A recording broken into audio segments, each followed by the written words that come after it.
ሰላም ጤና ይስጥልን ክቡራን ተመልካቾቻችንና አድማጮቻችን ዘውዱ መንግስቴ ነኝ ከዚህ ከአገር እንግሊዝ። አሁን የዘውዱ ሾው አጫጭር ዜናዎችን አቀርብላችኋለሁ፣ አብራችሁን ቆዩ። በቅድሚያም ርዕሶቹን እንሆ። ዋና ከተማዋ በታጣቂዎች ተወረረች፣ ህዝቡም ተደናግጧል። ፋኖ ታላላቅ ድሎችን ተጎናጸፈ፣ መከላከያም እየተናደ ነው ተባለ። ምክክር ኮሚሽኑም ስራዬን ላጠናቅቅ ነው አለ። ምክር ቤቱም ሹመቱን አጸደቀ። አሁን ወደ ዝርዝሩ እንሄዳለን፣ አብራችሁን ቆዩ። መከላከያ እየተናደ ነው፣ ፋኖም ድል እየቀናው ከጊዜ ወደ ጊዜ ትጥቁን አጠናክሮ መቀጠሉ ተገለጸ።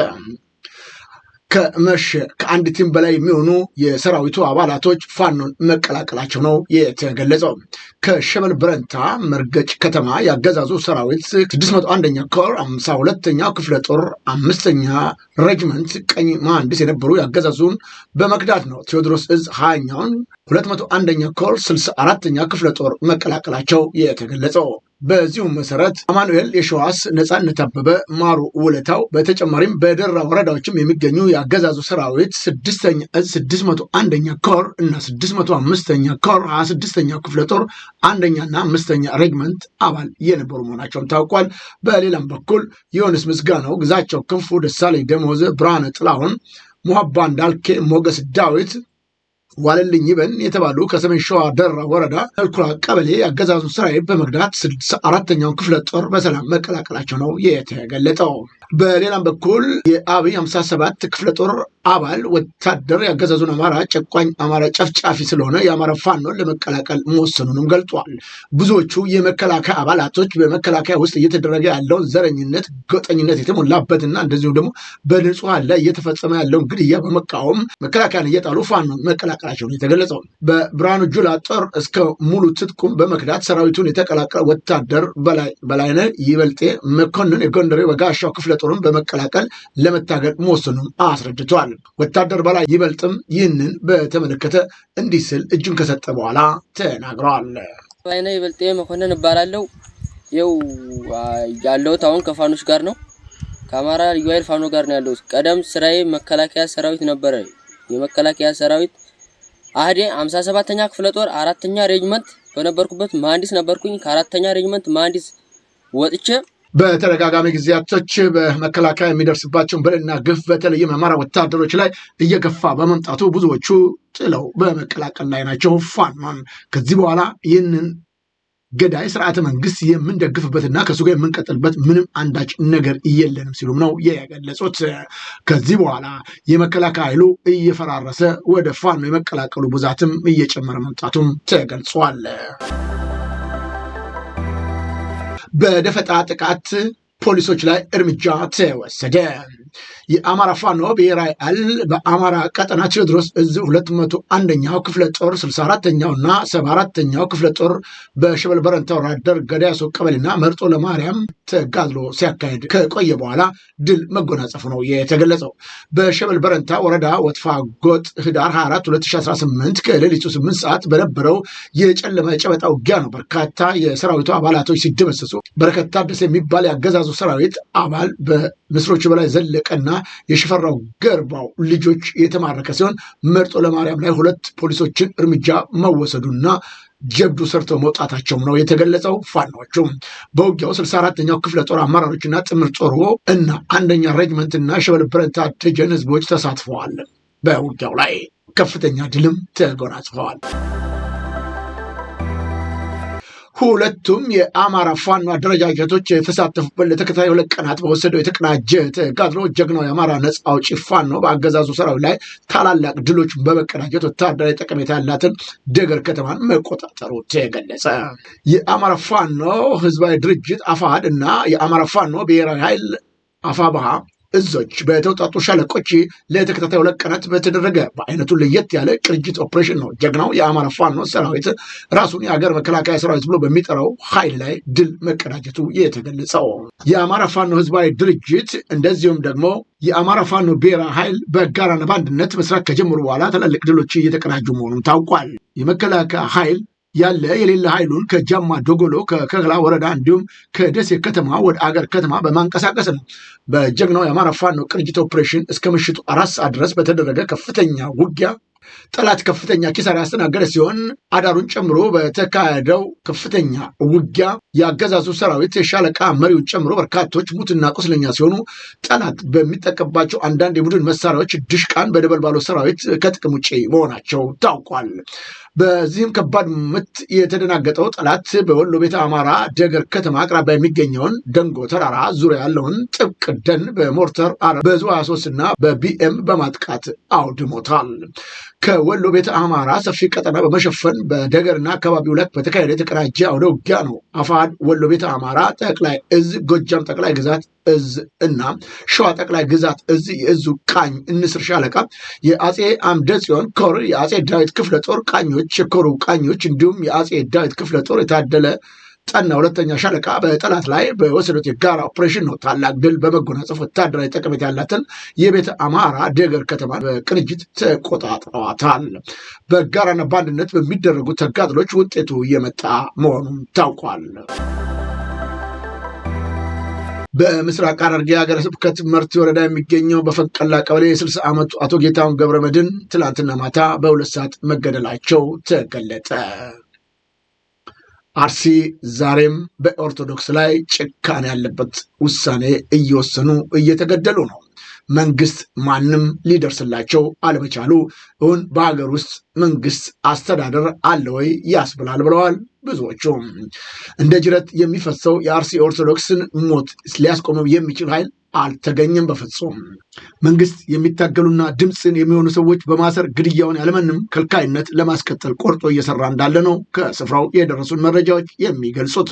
በሀገር ውስጥ ያሉ ኦርቶዶክሳውያን መብቱን ለመጠየቅ መተንፈስም ቢሆን ያለ እኔ ፈቃድ አትችሉም እያለ ያለው ስርዓቱ በመፍራት ዝም ቢልም እንኳን ቢያንስ ጊዜያዊ ነፃነት ያለው በውጭ ያለው ኢትዮጵያ ኦርቶዶክሳውያን ጉዳዩን አምርሮ ያልያዘበት ነገር በእጅጉ የሚያሳዝን ነው ሲሉ ወቀሳቸውንም አቅርበዋል። ከዚህ የተነሳ ወገኖቻችን ደም የምስኪንና የደራሽ የሌላቸው ኦርቶዶክሳውያን ደም በሁላችን እጅ ላይ ይገኛል። ለምንድን ነው ይህ ሁሉ ግፍና መከራ በህዝቡ ላይ እየደረሰ ዝምታ የተመረጠው ሲሉ በተለይም ወላጆቻቸው ያለቁባቸው የእምነቱ ተከታዮች ቅሬታቸውን በቤተ ክርስቲያኒቷ በሲኖዶሱ እንደዚሁም በምዕመናኖቹ ላይ ሁሉ አንስተዋል።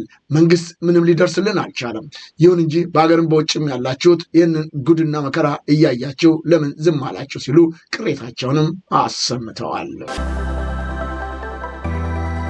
ኢትዮጵያ ግብፅ ለመተው እየከበዳት ያለውን የቀኝ ግዛት አሻራ የምታስተናግድበት ቦታ የላትም ሲል የውጭ ጉዳይ ሚኒስትር ባወጣው መግለጫ አሳወቀ።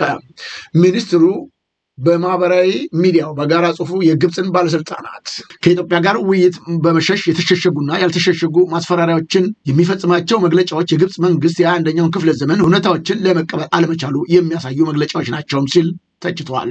በቆየ የቅኝ ግዛት ዘመን አስተሳሰብ የተጠመቁ አንዳንድ የግብፅ ባለስልጣናት በናይል ወንዝ ውሃ ላይ ብቸኛ ባለቤትነት ያላቸው ይመስላቸዋል። ለዚህም ነው የቅኝ ግዛት ዘመን ስምምነቶችን ይጠቅሳሉ የተባሉት ታሪካዊ መብቶችን በተደጋጋሚ ይጮዋሉ በማለት በኢትዮጵያ ብቻ ያተኮረ ሳይሆን በሌሎችም የአፍሪካ ቀንድ አካባቢዎች ላይ የሚካሄደውን የመረጋጋት ማናጋት ዘመቻ ያካሄዳሉ ሲል ወንጅሏል። ይህ የአካሄድ የተሳሳተ ሲሆን የአስተሳሰብና የአመራር ውድቀት ነው ብሏል በመግለጫው። በወሎ በለጋሃዲ ወረዳ የነዳጅ ክምችት በተፈጥሮ እየፈነቀለ ለአገልግሎት መብቃቱ ተገለጸ። ደቡብ ወሎ ነው። በአማራ ክልል ደቡብ ወሎ ዞን ለጋሃዲ ወረዳ አስገራሚ የተፈጥሮ ክስተት ተመዝግቧል። በወረዳው ስር የሚገኘው ከፍተኛ መጠን ያለውን የነዳጅ ክምችት በተፈጥሮ ግፊት ምክንያት ከከርሰ ምድር ወለል በላይ እየፈለቀ መውጣቱ መጀመሩን የደረሱን መረጃዎች ያመላክታሉ። በተፈጥሮ አስገዳጅነት ምክንያት እየገነፈለ የወጣው ነዳጅ በአካባቢው ለሚገኘው ህብረተሰብ በባህላዊ አጠቃቀም ዘዴዎች አገልግሎት እየሰጠ እንደሚገኝም ታውቋል። በበጋ ወራቶች የሚጨምር ፍሰት መኖሩ ታውቋል። የመረጃ ምንጮቹ እንደሚያመለክቱት ከሆነ የነዳጁ ከከርሰ ምድር ወደ ገጽ ምድሩ እየፈለቀ የመውጣቱ ሂደት በተለይም በበጋ ወራት ወቅት በከፍተኛ ሁኔታ ይጨምራል ነው የተባለው። ይህ የተፈጥሮ ሀብት ብቅ ማለት የክልሉን የሀገሪቱን የኤነርጂ አቅም ለማሳደግ በሚደረገው ጥረት ትኩረት ሊሰጥ የሚገባ ጉዳይ እንደም ተጠቁሟል። ሀገራዊ ምክክር ኮሚሽኑ በቀሩት 3 ወራት ስራዬን አጠናቅቃለሁ አለ። በህዝብ ተወካዮች ምክር ቤት የስራ ዘመኑ ለ1 ዓመት የተራዘመለት የኢትዮጵያ ሀገራዊ ምክክር ኮሚሽኑ በቀሩት 3 ወራት ውስጥ የምክክር ሂደቱን ማጠናቀቅ እንደሚችል ነው ያሳወቀው። ኮሚሽኑን የገለጸው የኢትዮጵያ ሃይማኖት ተቋማቶች፣ የሲቪል ማህበረሰቦች ድርጅቶች የላቀ ተሳትፎ ለሀገራዊ ምክክር ውጤታማነት የምክክር መድረክ ባካሄዱበት ወቅት እንደሆነ ታውቋል። በመድረኩ እስካሁኑ የምክክር ሂደቱ ያጋጠመውን ዋና ዋና ተግዳሮቶችና የተደረጉ ጥረቶችን በተመለከተ ገለጻ ያደረጉት የኢትዮጵያ ሀገራዊ ምክክር ኮሚሽን ምክትል ዋና ኮሚሽነር ሂሩት ገብረ ስላሴ በሚቀረው 3 ወራት ውስጥ ስራችንን እናጠናቅቃለን ሲሉ መግለጻቸው ነው የታወቀው። ታዲያ ይህንን የኮሚሽኑን መግለጫ ያዳምጡ ወገኖች ለመሆኑ ምክክር ኮሚሽኑ ምን ሰርቶ ነው ስራዬን አጠናቅቄያለሁ የሚለው ሲሉም ተችተውታል። ምንም የሰራው ነገር ሳይኖር 3 ዓመቱን ጨርሶ ሌላ ተጨማሪ ጊዜ ቢጨመርለትም አሁን አጠናቅቄያለሁ ማለት ምን ማለት ነው? የታዩ የተስተዋሉ አንዳችም ነገር በሌለበት ሁኔታ ሲሉ ተችተውታል። የህዝብ ተወካዮች ምክር ቤት ከወራት በፊት ሹመት አግኝተው ደብዳቤ የደረሳቸውንና በስራ ላይ የሚገኙ ሚኒስትሮችን ሹመት አጸደቀ። ምክር ቤቱ 5ኛ ዓመት የስራ ዘመንና 3ኛ መደበኛ ስብሰባ በጠቅላይ ሚኒስትር አብይ አህመድ ከወራት በፊት የተሾሙትን የሰላም ሚኒስትር መሐመድ እንድሪስ እንዲሁም የግብርና ሚኒስትር አዲሱ አረጋን ሹመት አጽድቋል። ምክር ቤቱ ልክ ሹመቱ እንደተሰጠ ግልባጭ እንደደረሰው ሹመቱን ማጽደቅ የሚገባው ቢሆንም በተለያየ ምክንያት ሹመቱ ሳይጸድቅ መቆየቱ ነው የተገለጸው።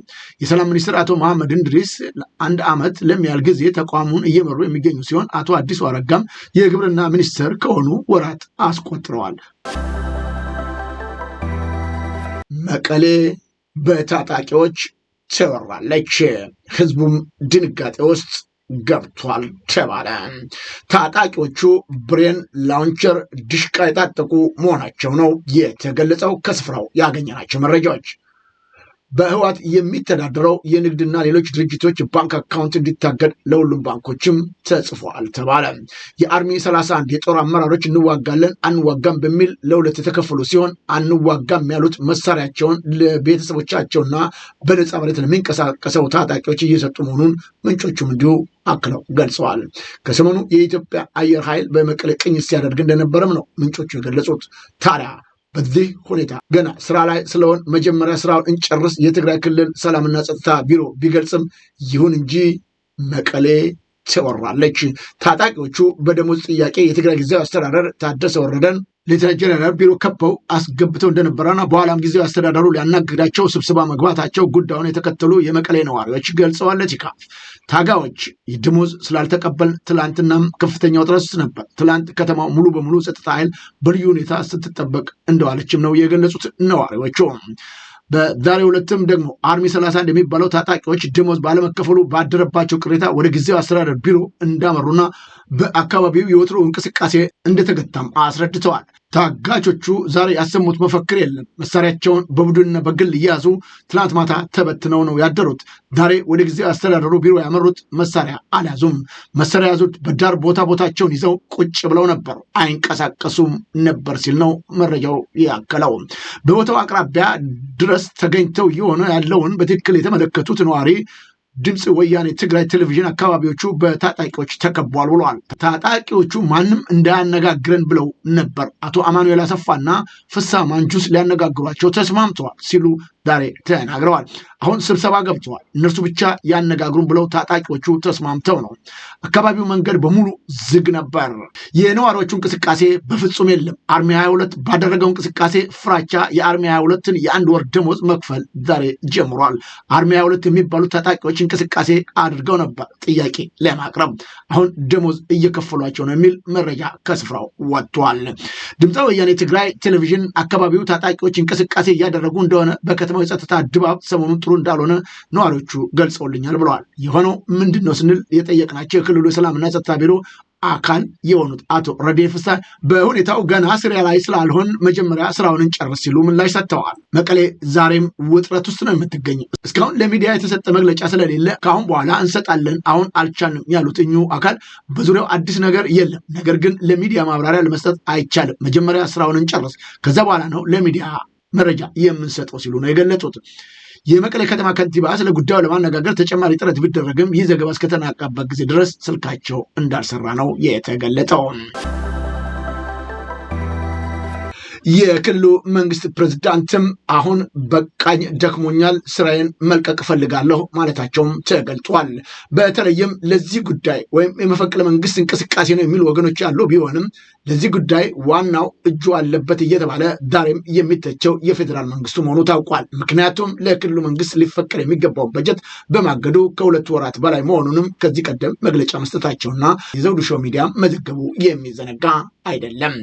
ታዲያ ይህ መፍትሄ እስካላገኘ ድረስ አሁን በትግራይ ክልል ያለው ቀውስ ይቀጥላልም ተብሏል። ነዋሪዎቹም ከፍተኛ ስጋት ውስጥ መሆናቸው ታውቋል።